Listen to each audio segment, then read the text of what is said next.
Second round of questions. Thank you, Mr. Chairman. Thank you again for your patience, Madam Secretary. And we know, obviously, states like mine, Iowa and South Dakota, are not necessarily border states, but certainly every state did become a border state under the previous administration with that chaos we saw. And the consequences of that porous border really reach far beyond the Rio Grande River there, the deadly fentanyl coming into our communities, the adversaries taking advantage and exploiting our immigration system. And so that's what I kind of want to touch on is the adversaries and what they were able to do, specifically China.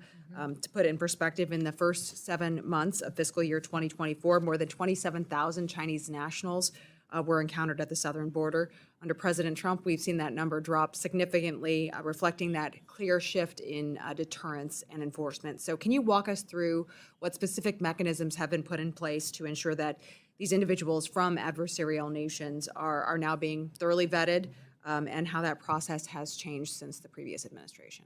Yes, and every country is being treated the same as far as how we are treating the folks that are there and here illegally.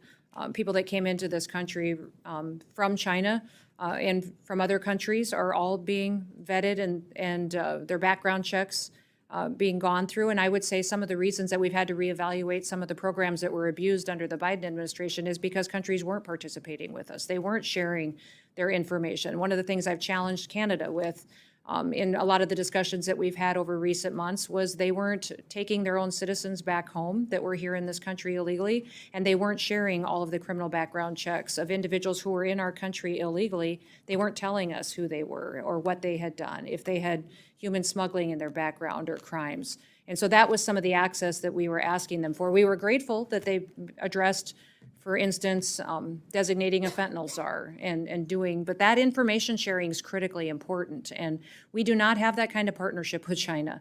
We didn't just see Chinese nationals infiltrate our country over the southern border. They're coming over the northern border as well. And we see needs on the Great Lakes region and people coming in. It's easy to access Canada, and once they do, then they drop down into our vulnerable areas. So we have continued to maintain resources and strengthen them at the northern border as well.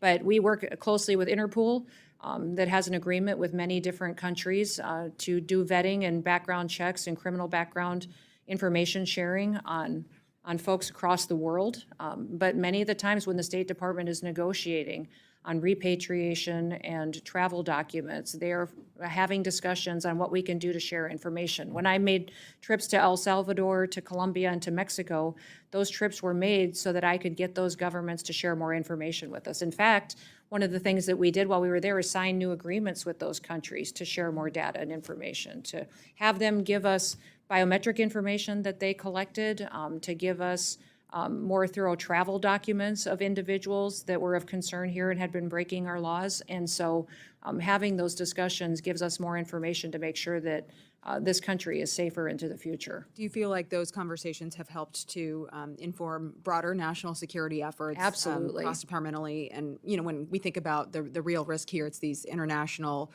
transnational criminal gangs, the cartels, state-sponsored networks.